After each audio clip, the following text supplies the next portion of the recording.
Hi, and welcome to the Momversation Club, the podcast born out of the idea that every mum needs a tribe. I'm Claire Strong. And I'm Christina Struckmeyer. We're two moms just like you, navigating the chaotic, challenging, and often isolating world of motherhood. Now, it's said that it takes a village to raise a child, but we want to know, where the F is that village? It's a question that resonates with so many of us who find ourselves raising children, managing careers, trying to maintain our own identities, often with a sense of isolation. But we're here to remind you that you're not alone. The Momversation Club is your village, a place where you feel valued, appreciated, and understood. We believe that by sharing our own experiences, successes, and struggles, we can create a virtual village for all you amazing mamas out there. So join us every week for an honest, raw, and relatable discussion about all things to do with motherhood, including the things you just can't talk about with anyone else. So if you've ever asked yourself where the F is that village they keep talking about, then you found your tribe. Let's get into it. Hi, Christina. Hey, Claire. How's it going? It's going good. I love what you're wearing today. Isn't Thank that you. pretty? Well, for those of you who are watching on YouTube, I am wearing polka dots. You can see that. Love it. For those of you who are not, just backwards that. For those who are listening, I'm wearing polka dots. For those who are on YouTube, you have eyes. But yeah, I felt kind of like polka dotty. You know, I did something this weekend that I've been meaning to do.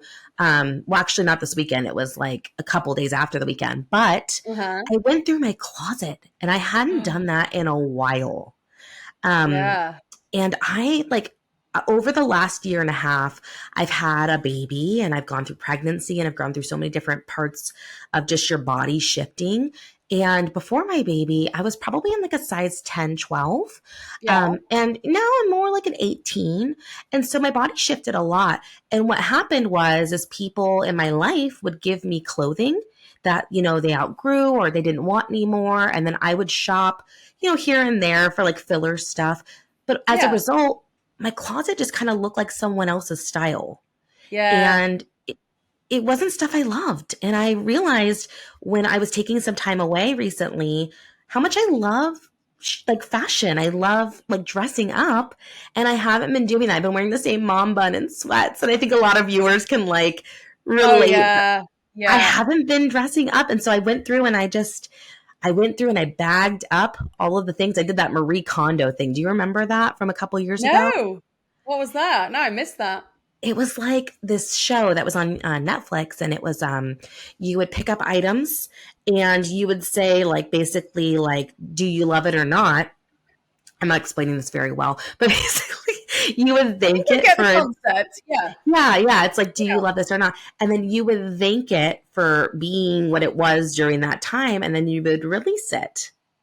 Oh, and I like that. Yeah, because it's like, you know, like you feel this attachment to your clothing. It's part of your personality, at least for me. So I just went through and I thanked a lot of clothing items for the time that they had with me. And then I released the rest of it to, you know, people that needed it more than I. And so now I'm going in my closet and I'm like, instead of what fits me, you know, oh, that fit me last year, it doesn't now, and getting all those feelings every morning of like, you know, oh, I need to improve. I'm opening the closet and I'm like, I could wear any of this today. What do I feel like? And today it felt like polka dots. I love that. Gosh, you've really inspired me. I need to do the same with my wardrobe. I really do, because I've got so many dresses and stuff in there that I just do not wear. Some of them still have their labels on, the tag on. What? And they're not, I know. I've just never worn them. You know, I obviously bought them at a time that I thought I was going to wear them, and I don't wear them. And so I don't know why I'm holding on to them. It's not like the girls would wear them because it's not their style. So I need to do what you just did and go through my wardrobe, or closet, as they say here in the US. And just be ruthless. Do I wear it? No. I tell you what one of my girls said to me the other day. They said, Mum, you need to dress like you're the best version of yourself. So with that in mind, I need to be ruthless because, for example, we're filming this today. I've got this little top on, but I'm wearing my Pilates pants below and I've got a rip in them. So they need to go. They're not representing me at my best. They need to go. They need to go. And you know, I love that your girls brought that to you because it kind of leads to today's topic, which is all It really about, does. fostering like self-image and self-esteem. And like, I feel like your girls are kind of leading the charge on that, which means you're a good parent because that's something they think of is this Yeah. representing the best me? Am I fully authentic me right now? So what I love about my girls, they've done a lot of self reading, and they read a lot online, they see a lot online, and the people that they follow, a lot of them are they're very positive influencers. I mean, they're influencers in the sense that they're on TikTok, but they're also positive examples for the girls. So they listen to a lot of things that are very much centered around you as a person. So they're moving away from your physical state because let's face it, especially for teenagers right now, they are bombarded with images, whether it's TikTok, Instagram, wherever, of models and of body shapes that may not be attainable to them. And so Absolutely. what I love is that my girls have really taken it upon themselves. I mean, it's not something I necessarily introduced them to, although I will talk a little bit about how I have helped to foster a positive body image, but also a positive all around holistic image of my daughters. But yeah, so they're really into the emotional intelligence side of things. For example, my 13-year-old, her screen her cover on her phone. What's the word I'm looking for? Her wallpaper, whatever. You Uh-huh. know, you know what I'm talking about. Yeah. It says everything works out for me. And then another one is I am Ooh. enough. And so I'm really pleased that they're That's on this awesome. journey because it's very much focused on, the qualities that they have as a person. And so why don't we get into this? Because this for me is the Yeah. crux of this discussion. So we both have girls. So between us, we have four Yes. girls. So I made a point of never having scales in the house. So we've never had weighing scales in the house. So I couldn't tell you what I weigh. The only time I would ever get weighed is if I was at the doctor's. And the girls, same thing. I couldn't really tell you what they weigh because they get weighed when they go to the doctors, and that's it. And so we've never made a big deal about weight or dress size. And so that's the first thing. So I would encourage, especially mums of girls, but it's not to say that boys, are exempt from eating disorders and body dysmorphia too. They are for sure, Yeah. but overwhelmingly, it's girls. So unless there's a reason you need weighing scales in your house, and you may be trying to watch your weight or lose your weight yourself, but I just don't think they're a positive thing to have in the house because for me that encourages obsessive behavior with weighing, and that can potentially create body dysmorphia, which can lead to eating disorders and whatever else. So I would say don't have scales in your house. It's something I've never done, and I'm glad I've never done that because my girls have never got hung up on how much they weigh. That's number one. Yeah. Yeah. Number Well, and I two. was just gonna Oh, sorry, go say, on. Yeah, before we move yeah, on, you mentioned a little bit about like what they're taking in because you have yeah. teens and your Uh-huh. teens have phones and they're teens. Yes. Like they're not Yeah. little people like my guys. Mm-hmm. Mm-hmm. And so one thing I will mention that I think should be mentioned in this conversation is that it has gotten a little bit better. Like I don't know Yeah, about it you, has. but back Yeah. when we were teens, Yeah. there was very much this is the type of person that we're showing you. And then Yes. we're so old, we had magazines. We did. We had magazines and it would be like basically this is who the ideal is. And it was whoever they put on the cover, whatever tips Yes. they had, whatever fashion they're showing. And outside of like your peers, that's the only thing you had to look at as far as like, what should I be striving toward? Versus now, I feel like teens have so many different types of bodies and different types Yeah. of people in front of them. And for Yeah. myself, even like when I'm having a bad body image day, I'll often search out my body type on TikTok Hmm. and find creators that are similar size to me and marvel in their beauty and say like, Hmm. wow, this person's really beautiful. Look at, because I can't sometimes see that in the mirror, like when I'm having a Yeah. bad body image Yeah. I day. hear you. Yeah. And so I want to mention that I love that our kids are growing up with parents who are very intentional, like you and I, but Yeah. also with a culture that is showing more than one magazine and one thing. Which is so great. I mean, I see it at, my girls' high school when I collect her or drop her off. Girls of all body shapes are wearing whatever they feel comfortable in. And it's great because I don't know necessarily that you would have seen that when we were growing up. And if you did, it would have been almost ridiculed. Because of society's constraints on what they thought was, an appropriate body type. And so Yeah. I just, I enjoy seeing these, young girls that are just confident in their own bodies. So that's fantastic. Um, Yeah. So get back to your so tips. I love hearing because you're yeah, in the so season right now. You are. I'm in the season. So yeah, so number one, no scales in our house. Never have had them. Never will have them. So that would be my first tip. The second thing is I'm very conscious when I'm talking to my girls and when I'm giving them compliments. I try not to focus on their physical.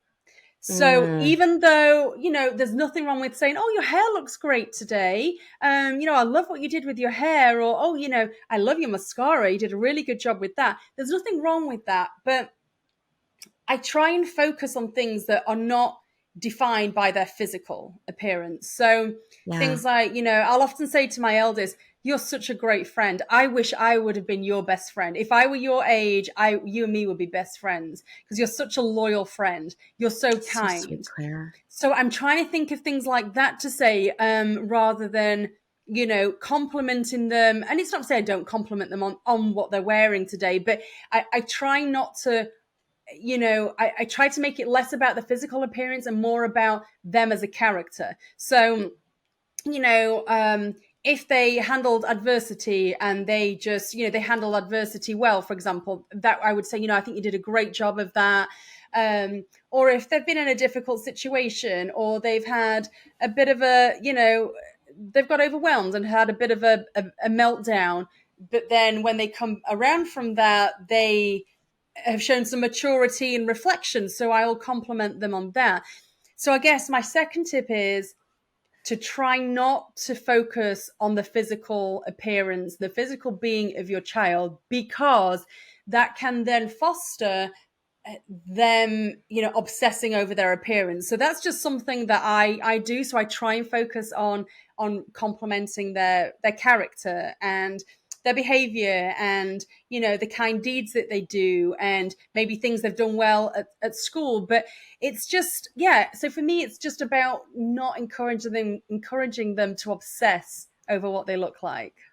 Yeah, and then even those compliments, like they're being seen in those Yeah. actions and those things. And I feel strongly as parents, the thing that you feed is the thing that grows.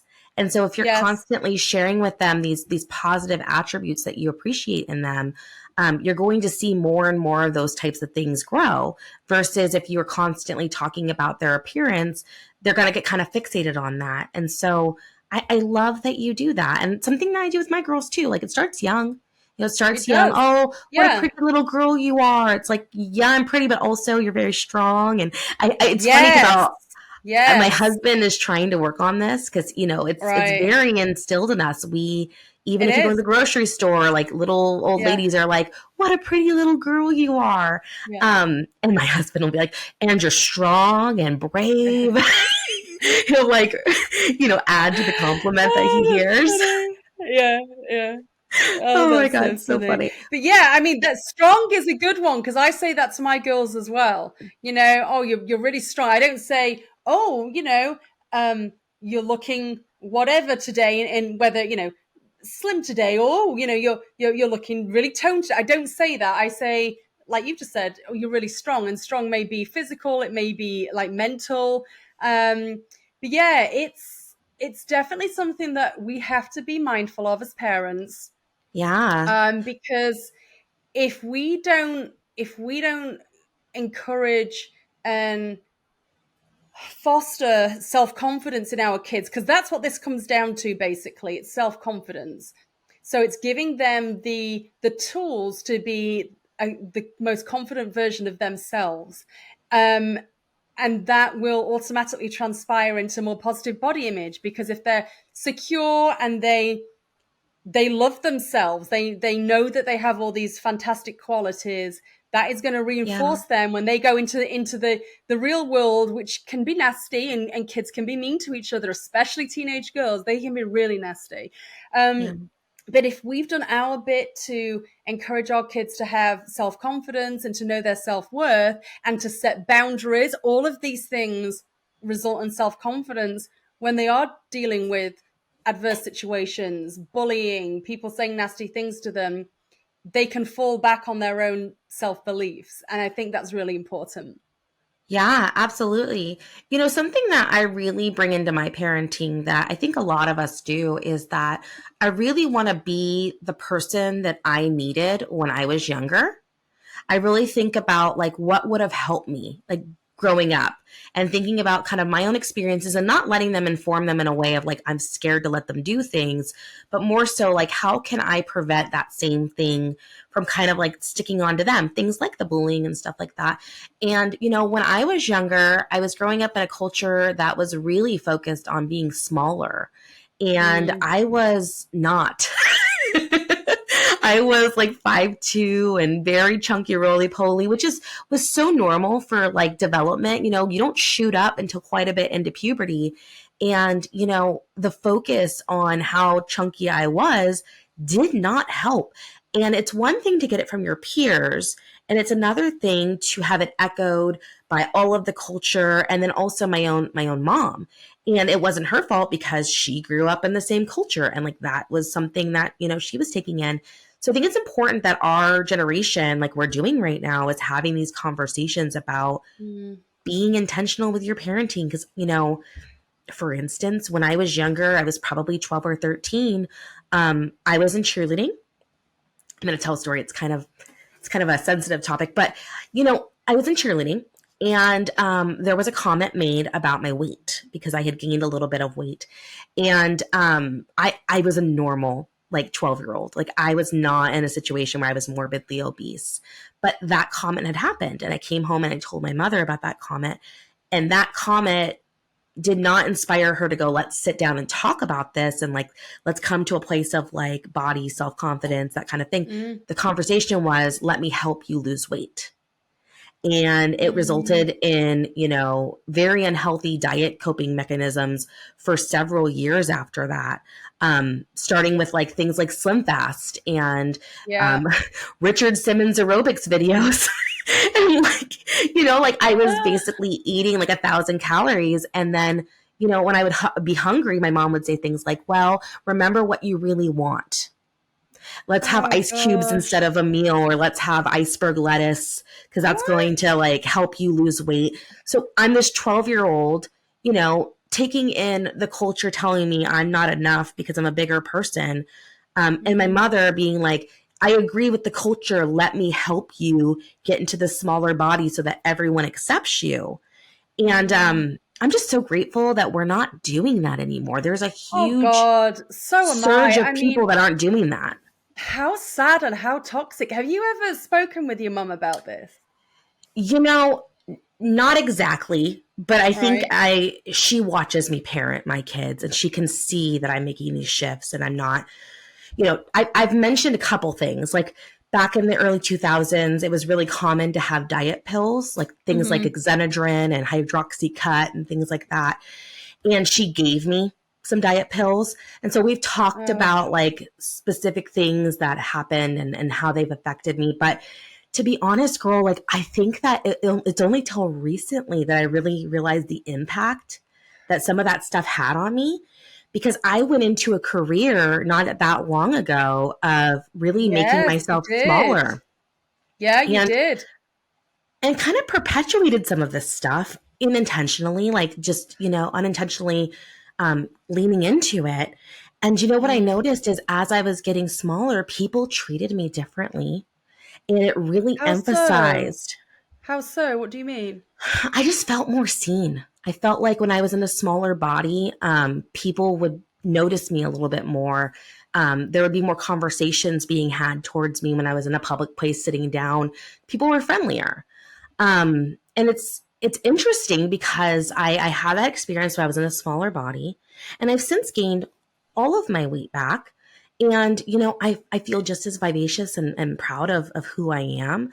I'm not attached to that smaller tag, but it took me a long time to get away from that. Like, it's only Mm, very recently since leaving that life that over the last year I've gone to this healing journey and look back at some of these things of like, where does that come from? Like, how is it stemming? And it's like, it's culture, it's parenting, mm, it's a lot of things. And so if we can, as parents, get in front of that and yeah, look at not just body image, but self-esteem and other things that maybe we struggled with, we can yeah. get in front of that in a positive way. It's good. It's good for our kids. I totally agree. I mean, looking back, I started modeling when I was 15. So I was in a very toxic world from a very young age. Um, Thankfully, I think because I developed such, when I say healthy eating habits, because I was training to go to ballet school, I'm talking about I was just putting good fuel into my body. I was eating a lot because I was exercising a lot.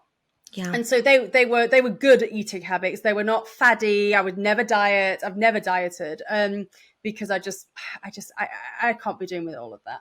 Yeah. So I was in an environment from 15 till I became a journalist at like 23 or whatever.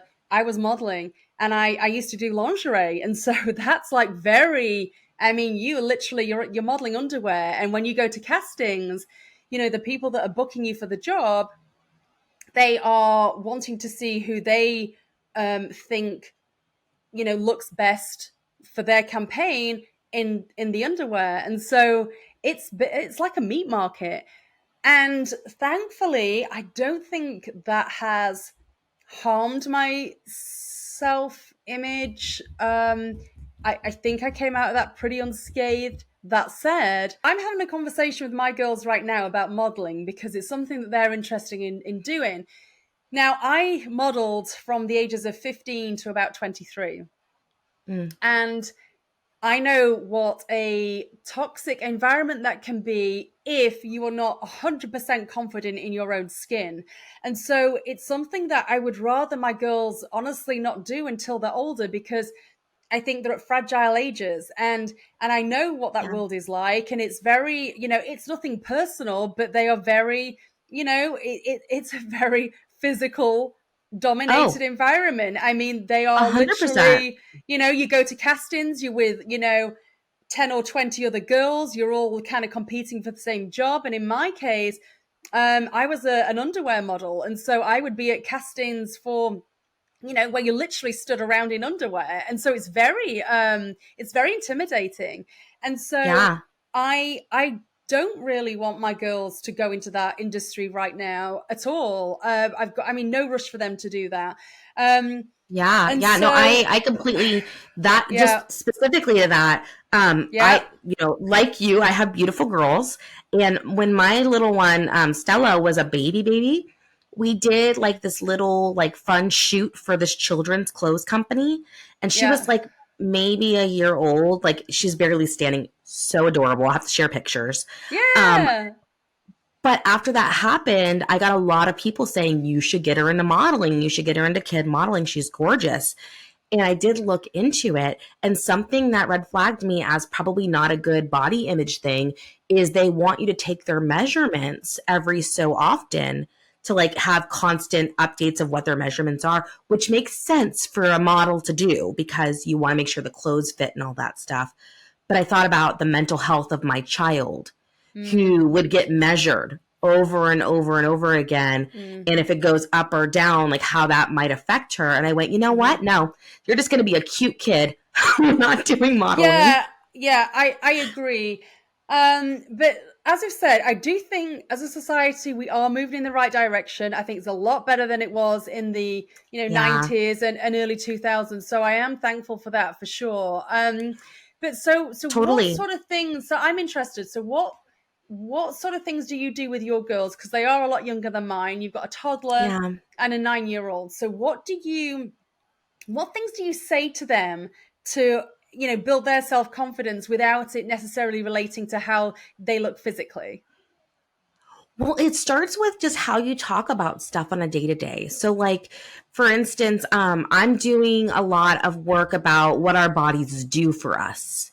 So, it's not about what our body looks like necessarily, but like, what does a healthy body Yes. do? Yeah. And so when I'm walking or something, I'm not talking about like if I'm walking with them and I'm doing like a walk for my mental health and for my physical health, it's about like, well, mommy wants to be a strong old lady one day. And Yes. so I've got Yes. to keep walking and keep active so that I don't get all like hunchback and I can't, walk and stuff. And so we'll do a lot of discussions about what our bodies do for us. Like, oh, your legs, are so strong. They keep you up. Our bodies, we listen to them. That's another discussion we have at the dinner table. Stella's eating because the baby's a baby at this point. We're not doing that yet. Yeah. But Stella, as she's eating her dinner, if she's stopping and she looks like she's, had enough, I'll say, oh, what is your tummy saying? Is your tummy saying that you had too much food and you're full?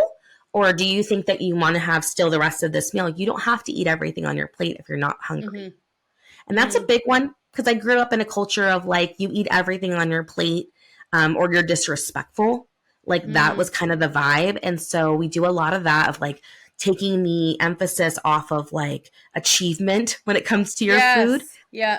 Um, so we do a lot of that. And same thing, like if she gets home from school, I'll say, hey, are you feeling like you need a snack or would you like to go ahead and go play?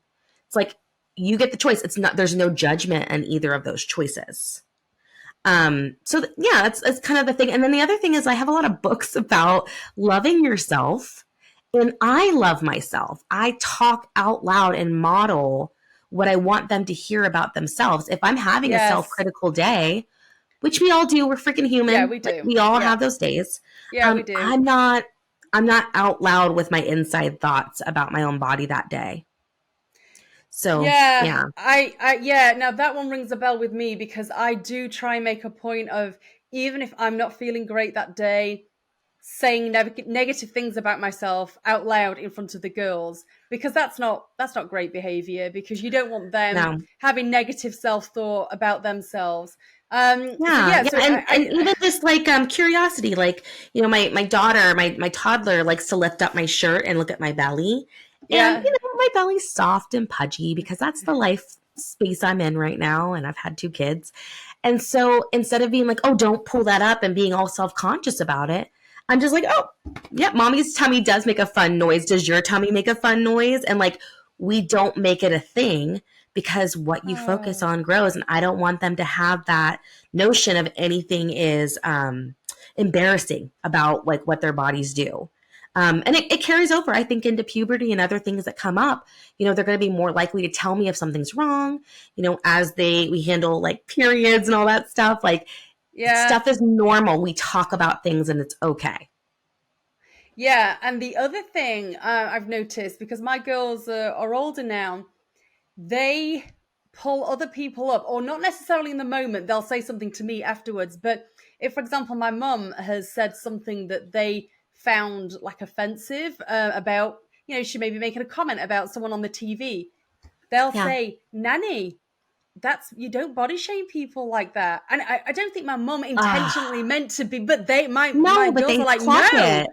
And so I That's great. I am aware that, with my mom and, older generations, that if they're around your kids, you need to that's another thing you need to be aware of, because sometimes they haven't quite got with the program when it comes to No, positive body image, and I don't want my girls, getting mixed messages. But thankfully they're so assured about this topic that they actually see that and they're like, wow, you can't say that, that's like not right. absolutely. So I'm And you pleased that don't they're in mean that headspace.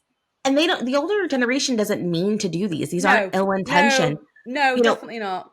my Yeah. mother-in-law had this saying that she was doing with the baby before I corrected her, where it was Mm. she would be getting up on like maybe a chair or something and trying to grab a bookshelf book, and she'd go, not for girls. And she meant like not for Uh, little girls, like not yeah. for your little hands, but she was Yeah. saying, not for girls. And so Yes. I corrected her and I said, not safe. That's not Okay, that's safe. good. And it Yeah, wasn't that's anything good. to do with you as a person. It's just like, that is not a Yeah, safe thing for you to do because you could fall. yeah, yeah, And yeah, I'm really about that. Like if I'm going to correct something, I want there to be a reason, and I want to yes, put that reason out there. And then if they're, because I feel like you need to have the back and forth of question answer with your kids. It's not yeah, my way or the highway. I will not hear anything from you. If you're going to have that notion with them about one thing, they're not going to come to you with the other stuff. oh, for sure. Absolutely. I Yeah. want to do a whole episode on this actually, because Yeah. how you react to your kids then colors how they, come to you in the future and what they're comfortable Totally. talking to you about. So we need to dive deeper into this one. But Yeah. I'd love to hear how, other parents and other moms are handling this. How do you Yeah.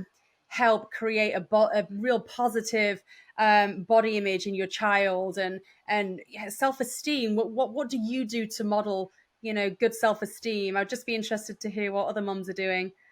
Maybe we can steal some tips from other people too. Totally. Leave it in the comments. We're here for it. And that brings us to the end of another episode of the Momversation Club. And if you've enjoyed today's show, which we hope you have, please don't forget to subscribe, like, and leave a review. Your support helps us reach even more moms and build a stronger village. Until next time, bye.